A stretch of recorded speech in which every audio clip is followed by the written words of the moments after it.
Congress working president జగ్గారెడ్డికి Warangal BJP నేత ఎర్రిబెల్లి ప్రదీప్ రావు counter ఇచ్చారు. ఈటెల రాజేందర్ను అనే అర్హత జగ్గారెడ్డికి లేదన్నారు. ఇక ప్రజల చేత 7 సార్లు ఎన్నుకోబడిన ఈటెలపై హస్తం పార్టీ నేతలు సభ్యత సంస్కారం లేకుండా మాట్లాడుతున్నారని ఫైర్ అయ్యారు. ఇంకా ఆయన ఏమన్నారో విందాం.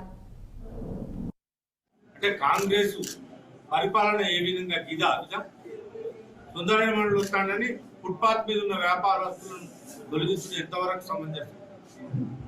అదొకసారి ఇప్పటికైనా బుద్ధి తెచ్చుకొని ఇట్లాంటి పనులు, ఎందుకంటే మన దగ్గర మంత్రులు ఉన్నారు, ప్రజలకు అవసరమే పనులు చేయండి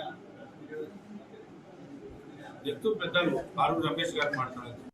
ముఖ్యంగా ఇవాళ పెట్టిన ప్రెస్ మీట్ ముఖ్య ఉద్దేశం కూడా ఒక 3 సార్లు గెలిచిన జంగారెడ్డి గారు బట్టలు ఇప్పించి రాజేందర్ను కొడతాం అన్నది ఎంతవరకు సమస్య? ఈటెల రాజేందర్ అంటోడు అనే వ్యక్తి 7 సార్ల ప్రజలతో ఎన్నుకోబట్ట ఎమ్మెల్యే, మొన్నటిసారి పార్లమెంటు మెంబర్. ఆల్మోస్ట్ ఆల్ దేశంలో అత్యధిక ఓటర్స్, అత్యధిక ఎడ్యుకేటెడ్స్ ఉన్న ప్రాంతం నుంచి సుమారు 3,50,000 మెజార్టీతో గెలిచిన వ్యక్తి.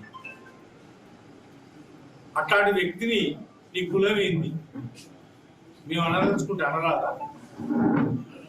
వాళ్ళ దేశాధ్యక్షుడు సోనియా గాంధీది ఏ కులం? రాహుల్ గాంధీది ఏ కులం? మేము ఇప్పుడన్నా అడిగినాం భారతీయ జనతా పార్టీ నాయకులు? నువ్వు అన్నట్టుగా బట్టలు ఇంపి కొడతా అంటే మాకు కూడా ఆయన అనరాదా?